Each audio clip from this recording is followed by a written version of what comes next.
whether we believe we can or we can't, we're probably right. And then, at the core for me, it's relationship with God, it's relationship with Creator. And so I think living a life of balance, and I really see Freedomology as developing quickly. Welcome to the Mega Team Mastermind Podcast. I'm your host, John Tiller. In each episode, we have dynamic conversations with industry powerhouses, Mega Team leaders, coaches, and other thought leaders who are shaping the future of real estate teams. This podcast is brought to you by MegaTeamMentor.com, where you can get a free, detailed assessment of your real estate team's health, including a free customized scorecard that will quickly and objectively diagnose the strengths and weaknesses of your real estate team business. Now, let's get started on the journey of growth, impact, and legacy building with today's episode. Welcome back to the Mega Team Mastermind Podcast, where we interview successful real estate mega team leaders and the people who support them as they build profitable real estate teams that both make an impact and leave a legacy. I'm your host, John Tiller, and today I'm super excited because we've got Greg Clement joining us from Ohio, and Greg is the founder and CEO of RealFlow, a real estate investing tool for over 200,000 users, facilitating more than $20 billion with a B dollars in real estate transactions nationwide. He's been doing this for quite some time, and this innovative platform has earned accolades from Inc. 500 as one of America's fastest growing companies. Building on that success of RealFlow, Greg and his team recently introduced LeadFlow, the first AI-powered lead generation system tailored for small businesses across America. Greg, hey man, we're so glad to have you on the show. Yeah, it's great to be here, John. I appreciate it. Awesome. Hey, well, why don't we get kicked off with you sharing some key parts of your journey in business? You've been in this real estate space for some time. On the investing side, we have our audience, as we talked about, is primarily mega team leaders across North America. But we all, I think, speaking as a team leader, all of us want to do more investing. We know that income is built through our business and wealth is built through investing, but would really like to talk to you about your journey and have you share that with us. Yeah, no, that's perfect. So, yeah, I've been in real estate for 20 years, so 2004. Love and the interesting thing, I did financial planning right out of college for around 7 years or so. And then a lot of my clients who were really successful, really wealthy, as you mentioned, they had a lot of money in real estate and they had a business or they had a job, a profession, but the real successful ones had a lot of net worth in real estate. So it didn't take me too long to put two and two together and figure that out. And so we started in Northeast Ohio. We started buying and selling houses, fixing them up, reselling them. And in the Cleveland area at the time, there were a lot of, so we got really good early on at negotiating short sales, negotiating debt with banks. And so we were buying and selling probably 8 to 10 houses a month, over 100 houses a year, which was pretty significant. And it was interesting because we got there almost accidentally. We actually hired a local programming company to write some software so we could run our business more efficiently, like an online calendar. And this is 20 years ago, right? So an online calendar and a database, a CRM solution, because nothing like that existed for real estate investors. It was all like in paper files and folders and Microsoft Excel. And so once we finished that project, right at the end of the first year, and our business really got a lot easier to scale. And so as I went to agents and brokers and investors, we all go to seminars and boot camps, and we're continually trying to get better, right? And so when I'd go to events all over the country, we would be talking about our business. And the interesting thing is, like, people would see the software and they're like, we need that. Like, I want that. Like, it's great how you're doing all this, but that looks like it could really help me. So we started a company, RealFlow, in 2006. And we built our software initially for real estate investors. So it helped real estate investors find, analyze, and purchase real estate. And then it did help them with the disposition a little bit, but we actually have recommended for years that, they use an agent, that it's the fastest, cleanest, easiest way to build a framework around your business by just, outsourcing the distribution of the property, right? Because you want exposure on the MLS and you want to get, like, for maximum price at resale, you want to let as many people as possible see the property, right? So we grew that company in 2006, 7, 8, 9, and we would have coaching companies. Also, in addition, we'd actually help people use the software, help them scale their business, move from 6 figures to 7 figures, from 7 figures even to 8 figures, and got really exciting. And what we realized 6, 7 years in is about 25% of our user base were agents.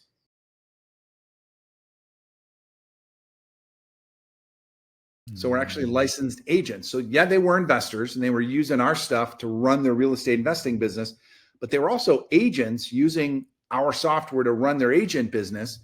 And it wasn't even built for agents. So 2014, 15, we started to develop more tools inside of RealFlow that would appeal to agents. For example, like the Hammer Point. We have an app called Hammer Point inside of our software where an investor or an agent can walk through a house. Like, we're in Cleveland, Ohio. So oftentimes when we meet with sellers, few houses are in move-in condition, perfect condition. A lot of houses need work, right? Especially if the house is older. And so we have to advise this seller, like, hey, should you redo the kitchen? Should you put new carpet? Should you paint? Should you redo the driveway, put the new roof on, right? The HVAC. So what Hammer Point allows people to do, real estate professionals, walk through the house, check off a list of everything that could be wrong with this property. And then it uses indexes, like an algorithm, to estimate the cost of repairs. So very quickly, you don't have to meet 10 contractors out at the house. You can basically you can understand and be like, hey, it's $25,000 or it's $82,000 to do all these repairs. I think you should do this and let's get it on the market, right? So that's a tool that agents absolutely love. One more thing, AI powered. So I was speaking at an event in 2018, Real Estate Ignite, out in Las Vegas, and there's 5,000 investors and agents out there. And so I'm speaking for 90 minutes about RealFlow, about our software, how it helps you make more money with less effort. So great discussion. And then I hop off stage and a guy grabs me by the arm, and I'm in the Cleveland area. He's from Chicago. And he says, Greg, I've quit marketing to every other lead source except baby boomers who've recently subscribed to Southern Living magazine. Yeah. And I'm like, that's interesting. So he lives in Chicago, lives in the North, marketing to people who live in the North, right? Who are at or near retirement age, who are showing an inclination to maybe move south or buy a house down south. I'm like, that's a brilliant idea, right?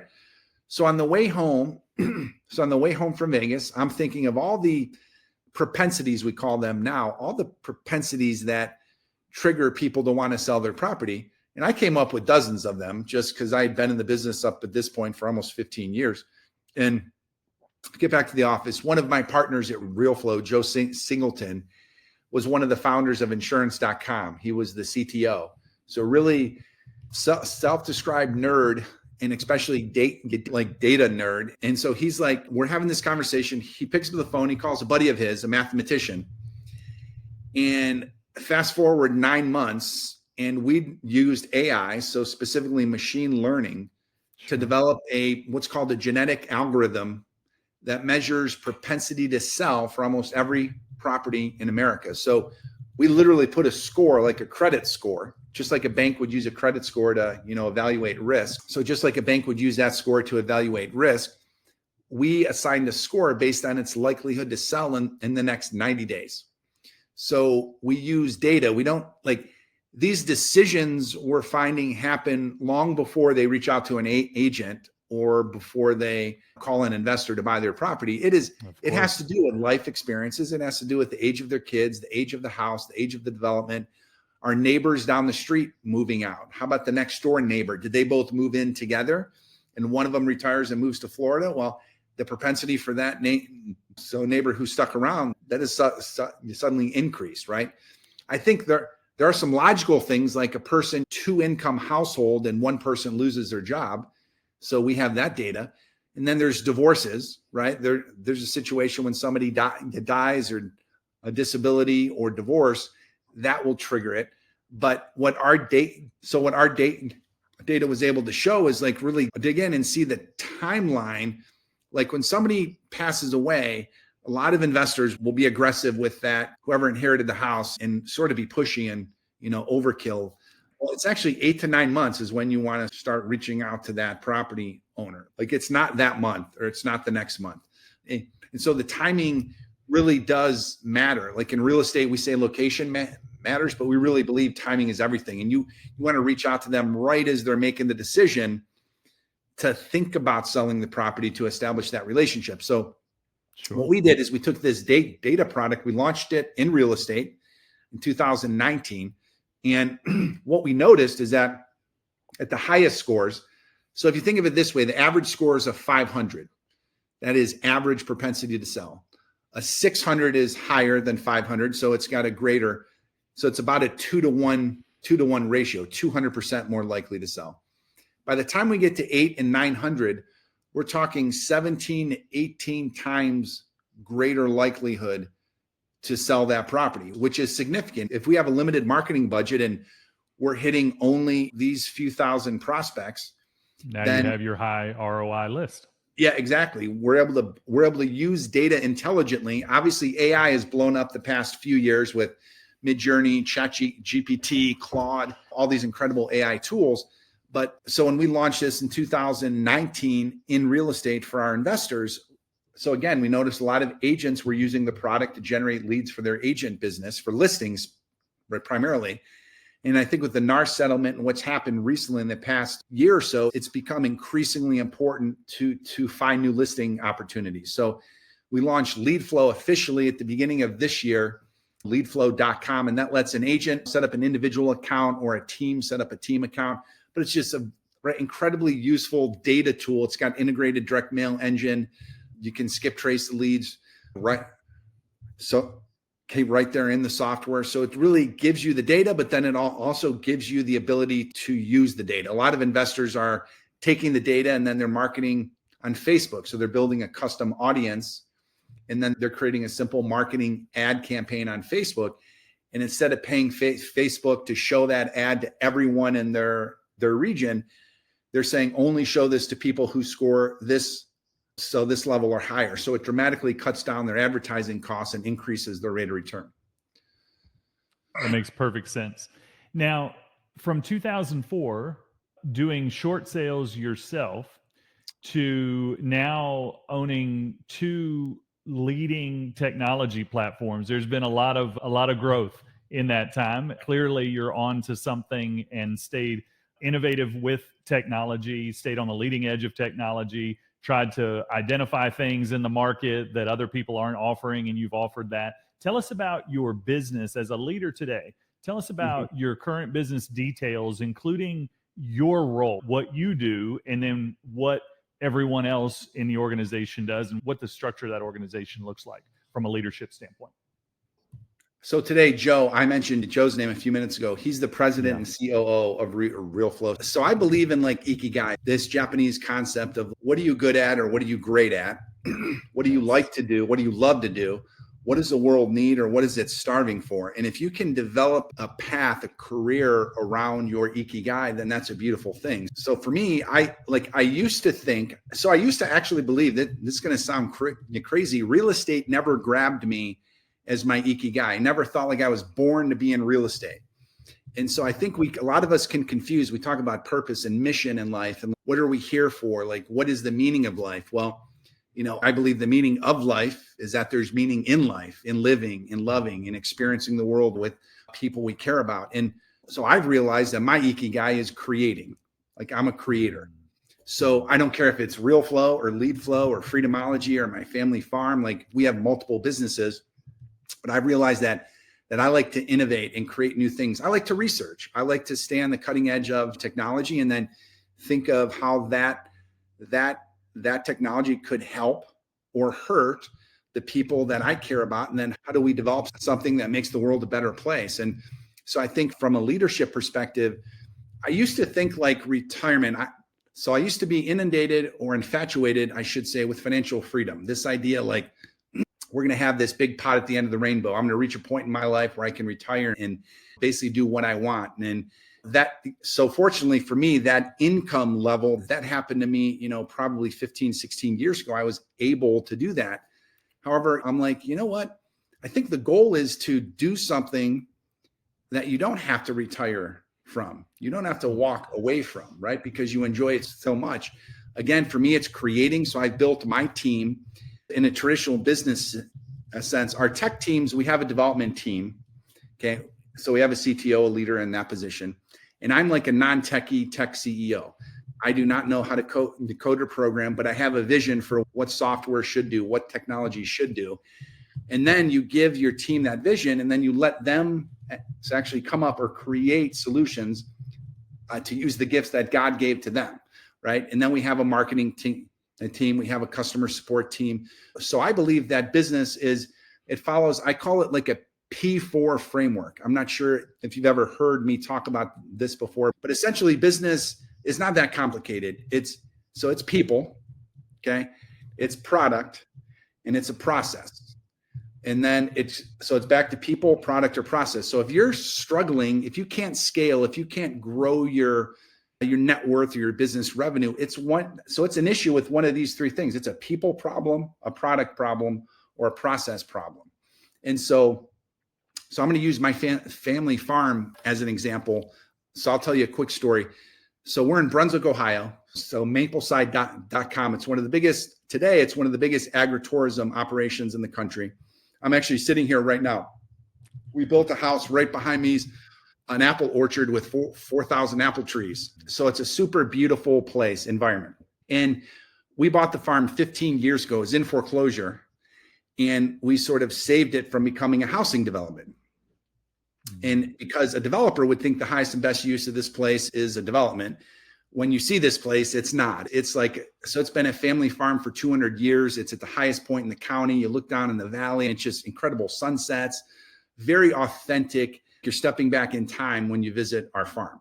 But we sell apples. So when we bought the farm 15 years ago, we looked at the product. Are we selling apples and apple butter and apple pies?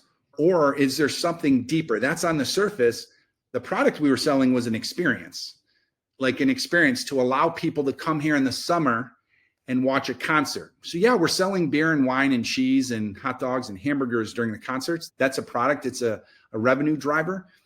But when you see the sunset due west over the concert, that's why we get 3,000, 4,000, 5,000 people a Friday night out here, because it's an experience. And I think, again, looking at product as an agent or a team, what product are you selling?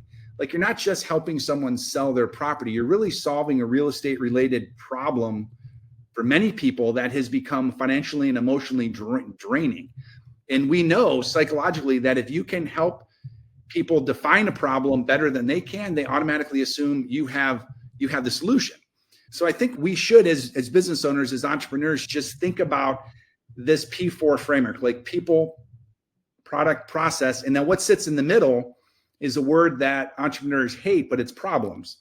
The fourth P is problem. And I love problems, because if you attack them right away and solve them, they become like a bottleneck that opens up, and then just more money, more revenue flows through your pipeline.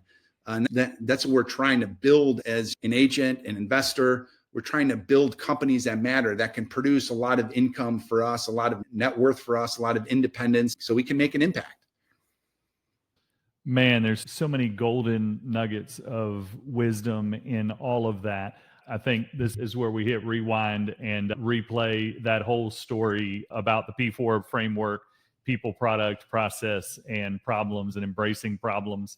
You said something that really stuck out, if you can define the problem better than anybody else, you win. Those were actually my words. It was the note that I wrote from what you said.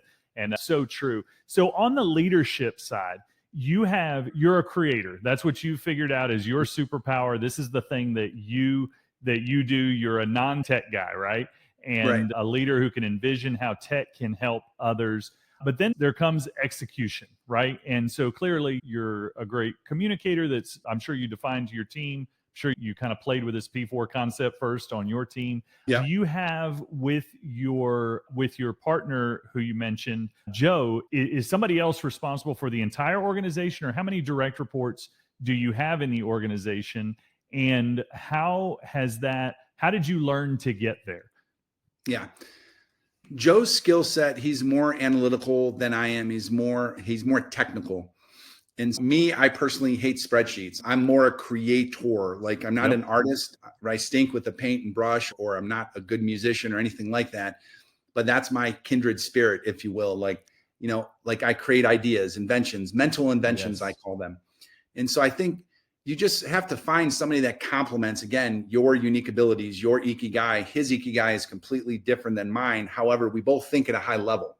Like I think the farther along I get in business, the more I realize that most people quit thinking after high school or college. They just I think most people are waiting for permission to do incredible things, because as a child in school, we had to wait for permission to go to the bathroom or to go to recess or eat lunch. And if we had parents, obviously we all had parents, or most of us at least, like we had to wait for permission to pretty much do whatever we wanted. And I think most people never outgrow that sort of mentality of waiting for permission. So Joe and I both we take action, because, money is not a currency of worth, right? How many times have you heard people, even a new agent, a new investor, think to themselves, man, I'm not smart enough to be wealthy, or I'm not good enough to be rich. Like they have this limiting belief. And we know, you and I both know, a lot of people who are a lot dumber than we are, who have literally made a fortune. Yep. Money is not a currency of worth. Like we all have these negative money thoughts. So money is a currency of action. Mm-hmm. It doesn't care how good you are, how bad you are. It doesn't care whether you think you're great or not. It follows action.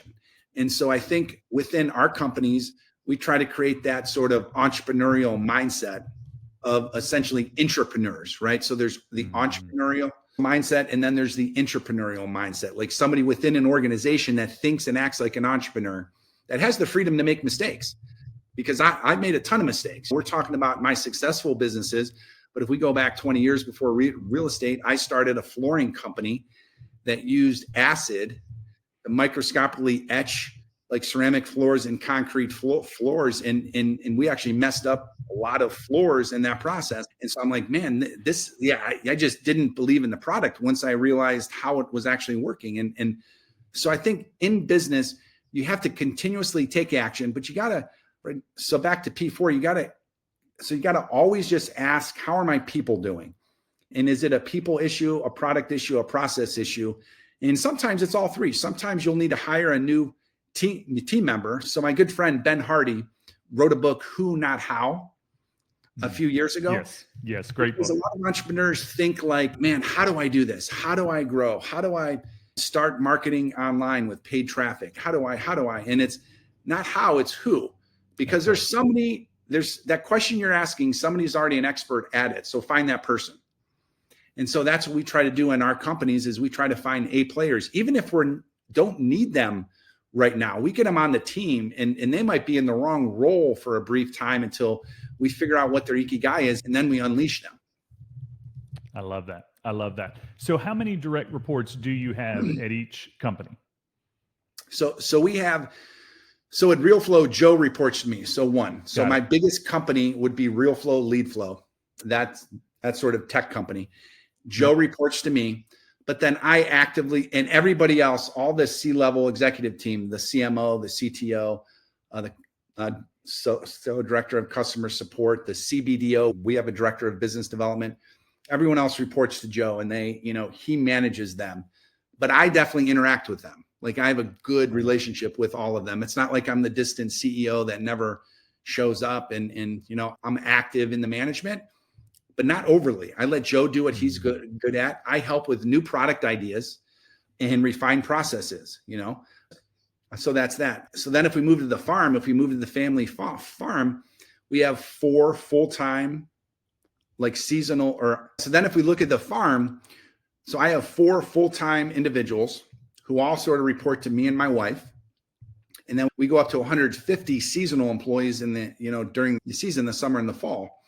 I have a new startup company called Freedomology, which is a sort of a technology and coaching platform that helps people live at the intersection of health, wealth, and happiness, sort of right, like right there in the middle. And I have 3 people who report directly to me. So I think the more mature a company gets, the greater the chance that I'll have one person report to me. And then, if I'm getting something off the ground, you're going to have to be more involved. You're going to have to be more of the energy, the driver, helping people take initiative early on.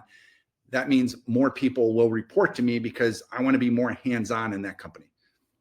I think a lot of our listeners can relate to the kind of rocket fuel Gino Wickman. Yeah. He defines it as, visionary and integrator. Great And book. but you can't, as the visionary, you can't abdicate your leadership responsibility. And I love what you talked about, kind of on your way up in growing the company, on the company's way up, right? In growth, you're going to have more direct reports. You're going to be more hands-on. Yep. And then eventually you have one direct report, but that isn't just one direct report who doesn't know, like where you don't do anything or you're not engaged at all, which again, if you want to do that, you can sell the company or you can become a silent investor and bow out.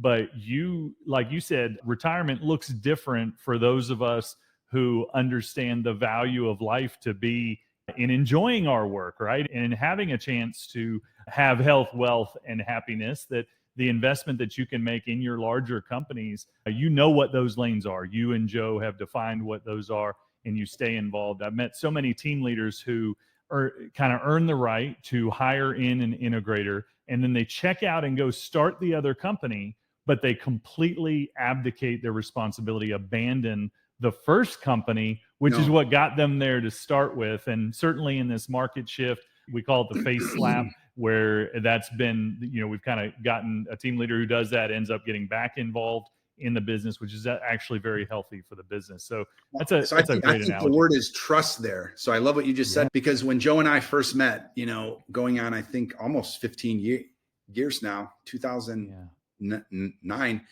I explained to Joe, I said, listen, like I trust you as a human being, but I don't trust you yet with the company. And so I want you to grow into this role of someone that thinks exactly like I think, that is an extension of me and is connected to me, that where we would make a similar decision, not like 95% of the time. And now I trust him with the company. So I think, like, why would you take one of your biggest assets, if it is your company and it's successful, it's spitting off a bunch of income and it's giving you some element of freedom, you shouldn't take that and just hand it to somebody else and hope they know what they're doing.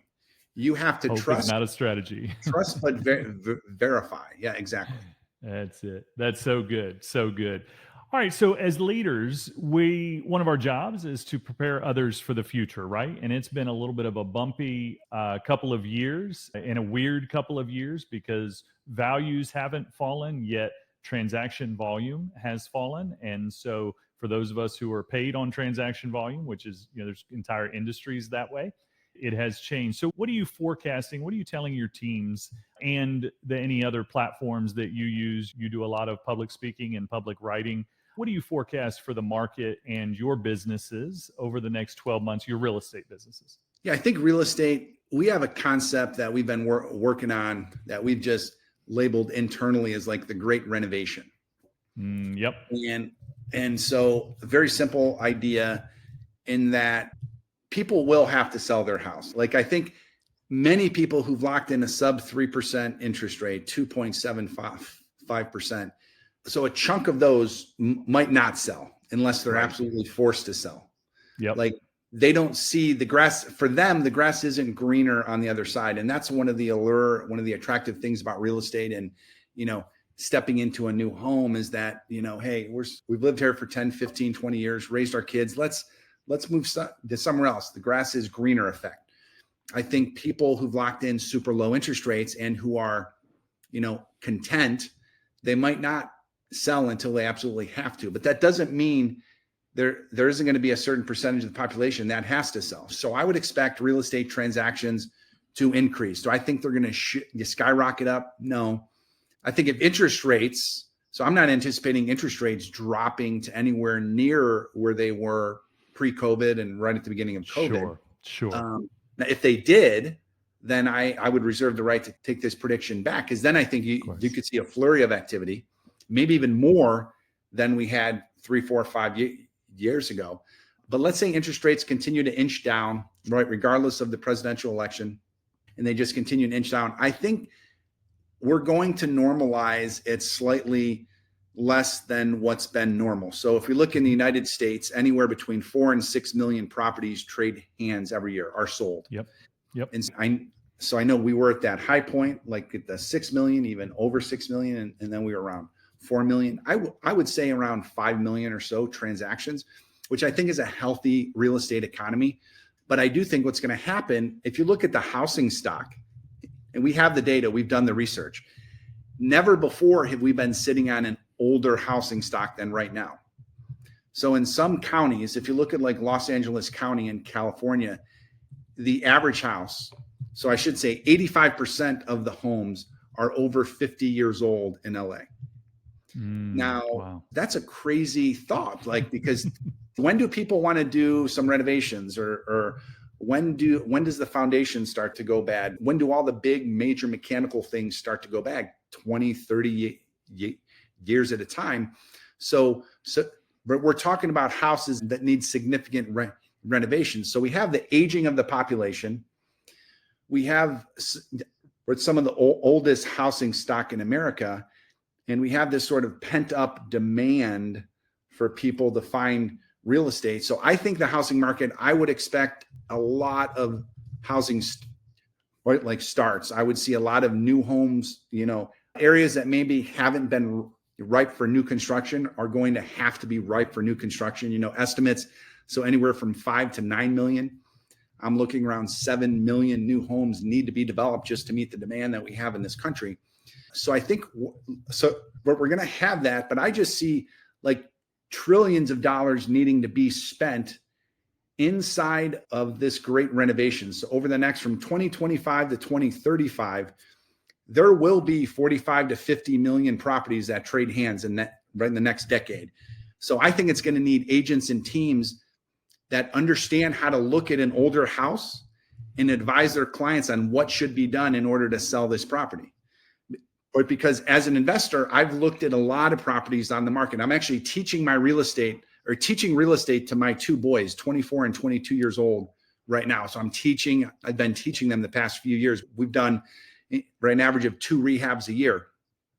When we go out to look at properties, and these aren't so necessarily fixer-upper properties, but almost everything we're looking at has a ton of deferred maintenance. It needs a lot of work. And I don't think agents are doing a good enough job with sellers. Again, back to the product thing, like they need to be a consultant, not just a transactional engineer for someone, not just a salesperson, but more like, an advisor would come in and be like, here's what your house would sell for right now.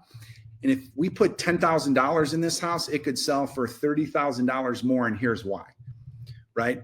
So I think we're going to see more and more of that over the next decade. And again, internally, we've written a few blog posts on it. We call it the Renovation. But I just think it's a perfect time to be in real estate this next decade and to be in home services. If a real estate agent and team and investors can partner with contractors, a plumber, a roofer, an inspector, a window, HVAC, right? All the remodelers, concrete guys, like if we can develop this network, instead of just saying, hey, go out and get all these estimates, you can say, hey, here's what I would do. And I know 3 people that could look at this job for you. Like those are home run referral opportunities for all of the trades. And then when the trades, right, connect with project, because they're going to be working on projects where the person wants to sell, boom, that referral comes back to the agent. So good. So good. So tell me about the advice that you have. You put a lot of good little nuggets there for agents and for some team leaders, but tell me about your number one piece of advice that you would have for mega team leaders who want to scale their own investment company, more than just brokering the deal and doing more transactions, but they want to scale the investment side of their business versus, especially with the opportunity that they have versus being solely an investor and also being able to list. So we could buy it or we could list it. A lot of us take the approach that we want to buy everything, and whatever we can't buy, we list it, right? Mm-hmm. If the numbers don't work, then we list it. Tell me about what advice you have for mega team leaders who want to scale their own investment companies side by side with their teams. So I have a strategic answer, and then I have a tactical answer. Awesome. So I have two answers, and they're connected. So I mentioned, so we're starting up a company at the beginning of this year called Freedomology. I'd love for you to check it out. We run masterminds and have for a decade plus. And we had a mastermind called the 7 Mastermind. So this was real estate investors mostly who were earning, 6 figures, a few $100,000 a year, who wanted to get to 7 figures in income. And I realized that this group, this is 12 years ago, I'm running this group. And I realized that many of these people who were financially successful were not successful in their health or their relationships. They were getting divorced quite frankly, they were like fat and out of shape right. But they weren't able to enjoy their money. Like they were so focused on the grind of building that they forgot there's a lot more to life. So I started to develop this framework called the Freedomology framework. And it's life at the intersection of health, wealth, and happiness, like great relationships. And so we just launched our platform October 1st, actually, our mobile app. So online, so somebody could download the mobile app for free. We do have some paid, very inexpensive paid memberships. It's very inexpensive compared to everything else we've sold from a coaching perspective. It's only a few $100 a year, but we teach these sprints. Like H40 is our 6-week health sprint. F40 is our 6-week financial sprint. And then R40 is a 6-week relational sprint. And we sort of teach this framework in these 6-week sprints, and then everything is sort of interconnected. So my advice, first of all, like I was asked the question, why, right? If we go back to the 5 whys, like I think first, before you do anything, before I give you this tactical answer, which it's a great one, I'm excited to share this with you guys. But you really get like, why would you want to build your company for more wealth? And then when you answer that, well, why is that important to you? And why is that? Why, like you really got to peel back all the layers of the onion to get to the root, like get to the core. Because when we look at health, like we think I need to lose weight or like I want to look better. That's the physical on the surface. And our physical health is super important. But you know what? Mental health is the foundation, the core. So that's what sits here. And it's how do we connect these two together? So I think like just understanding that, how those things work together. And for me, it's balance is everything. Like this person that you're talking about is going to have to continue to run their brokerage business, their agent, their team. Yep. And then they're going to also have to do something else. So balance is going to be key in their day-to-day, right? They don't want to work 60, 70, 80 hours a week. They want to do this in 30, 40 hours a week, like a professional work environment. So I would say get very comfortable with your why and how that framework, how you want to design your life. Okay. The tactical answer, here's a good one. And we're seeing, and we've looked at this through data. So I think there's a huge sweet spot in the market right now in smaller apartment buildings. And so if as I'm teaching my boys the business of real estate investing, so I know we wanted to teach them how to buy a house, fix it up and resell it, how to buy a house, fix it up and rent it out. And we've done that. Now, instead of continuing with that model, we could go to apartment buildings. We could go to 100-unit plus apartment buildings. So a different type of professional investor, let's say, lives there, like funds, private equity, very sophisticated buying organizations, family offices. They're focused on the large apartment complexes. But there are, so in around 4-to-1 or 5-to-1 ratio, there are so many small complexes, 20 units, 16 units, so I look at it 50 unit and less. So there's a ton of competition, 4 units and less. There's a ton of real estate investors and agents that are competing for the duplex, the triplex, the quad, and the single. Okay. And then there's a ton of competition, sophisticated competition for that 80-unit building, 140-unit building. There's not a ton of competition between 4 and 50. So I look at it as like, and the average owner of these complexes typically has owned that apartment building for decades. We're having so many conversations right now with, people in their 70s who have owned this, 22-unit apartment building in Lakewood, as an example, which is a suburb of Cleveland, really cool suburb of Cleveland, Ohio. And so he's got a 22-unit and then a 24-unit building, separate about a mile down the road from one another. And when I talked to him, he said, hey, I need to get at least $50,000 a unit. So I said, okay. I said, how'd you come up with that number? And he's like, well, he was thinking about selling this, So right before his wife passed away about a decade ago, and that's the number that he wanted. And these things are paid off. They do have deferred maintenance. They need new roofs and new boilers. But at 50 grand a unit, I can afford to make all those repairs.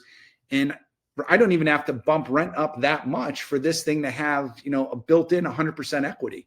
So there's a ton of conversations. Again, our software, you can set up a regular lead flow account or real flow account, and you can filter your search. Hey, show me all the apartment buildings, circle your area, put your zip code in, put your county in, show me all the 4 unit to 40 unit buildings, and we'll deliver that in real time. And so boom, you have it. And then you just could pick up the phone as an agent. If you're calling to buy the property, there's no do not call limits and restrictions, right? Because you're not selling anything. Yep. You're asking, hey, would you be interested? We're going to be buying a property in this area. And so just wondering if you might be interested in selling or know of anyone. A very non-threatening way to call, and you have some amazing conversations. But love it. Definitely a sweet spot in the market. Love it. That makes perfect sense. And what a golden opportunity, again, based on research. And, we all talk to a lot of different people in the industry. And I think that the people who are listening today and myself, we were not expecting that answer from you. So what a great piece of information. So as we wrap up today, Greg, tell me about what do you see as your personal legacy? So I'll go back to Freedomology. When I came up, I bought that domain name, freedomology.com, I think 12 years ago. And I thought, to me, it's the art and science of freedom. It's like, there's a science to building a business and, improving our assets and net worth. And there's a science to getting healthier, right? Physically or mentally. There's science to better relationships. But I think what most people get wrong is the art of putting it all together. So there is science, there's system, but then there's art, there's beauty in sort of living a great life and living a free life. And I don't mean retirement. I mean, free from health issues, free from money issues, free from relational issues. Like the world opens up when you have balance in your life. So I originally thought Freedomology was going to be a book that I would write that would be like a memoir and a lot of great ideas about life and success and money and relationships. And so it's evolved into this small but growing community. We have 9,000 members in the platform right now. So it's much smaller than Real Flow or Lead Flow. But honestly, I anticipate this growing to have millions and millions of members because the message is so broad. It's so needed. It's so important. I think the world is so good at telling us what we should be interested in. Yeah. But 90% of it, you and I would both agree, we could just wipe it off the table and it's not going to help. Like it's hurting us. It's noise. It's chaos. And so I think if we get really clear on what we should be committed to, like I call them the important things, like my financial life is very important to me because yes, it has a great income. It gives me great independence, but it allows me to make a big impact in the world. So finances and money is very important, but is health more or less important? Okay. My mental health and like me, when we built this house on the farm, like if you ever visit the farm, so I'll give you a tour, but it's a beautiful environment.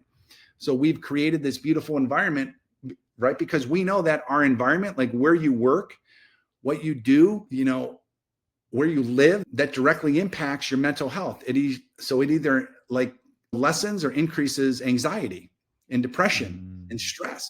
So I think health is super important. And then relationships. Okay, if I said to you, do you want better relationships, John? You're going to say, yeah, absolutely, I do. And you're going to think your wife, your family, your kids, your friends, your coworkers, your team. And those are important. That's what lives at the surface. But how about relationship with self? Because we have a direct relationship with ourselves, like the little voice in your head that you hear. Like I think Michael Singer has a great concept in a book, The Untethered Soul, where he talks about the little voice in your head is not you. Like the fact that you can hear that voice means it's not you, right? That's how the brain works. And we have, Freud talks about it, the id, the ego, the super ego. But it's like that relationship with ourselves, whether we believe we can or we can't, we're probably right. And then, at the core for me, it's relationship with God, it's relationship with Creator. And so I think living a life of balance, and I really see Freedomology as developing quickly into a movement of people who think like us, like this way, and they want balance. They want more out of life, and they want to feel less noise and more clarity. And this is just an incredible way to do that. What a legacy to be able to help people find freedom, true freedom. That's Right. amazing, Greg. Well, listen, thank you so much for joining us on the show today. Where can people find you who want to reach out to you after this episode, Greg?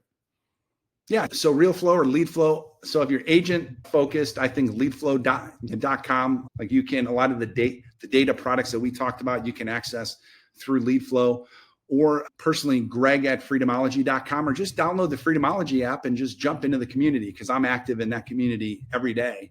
We have 2 versions in Freedomology, the Tribe, which is the free version, and then this committed version where you can unlock the committed for, I think it's $100 a year. So very inexpensive.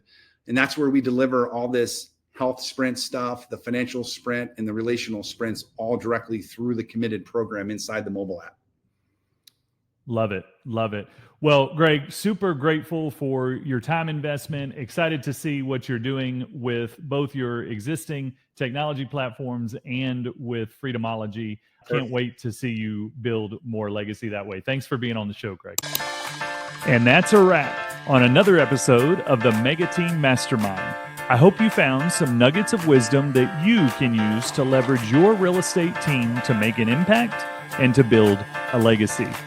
A huge thank you to our incredible guest and, of course, to our sponsor, MegaTeamMentor.com, where you can get a free detailed assessment of your real estate team's health, including a free customized scorecard that will quickly and objectively diagnose the strengths and weaknesses of your real estate team business. That's MegaTeamMentor.com for your free real estate team health assessment. If you enjoyed the show, I would consider it a personal favor if you would subscribe or leave us a review so that we can get this podcast out to others who want to make an impact and leave a legacy. I hope you'll tune in to our next episode for more leadership insights, strategies, and stories of success and failure.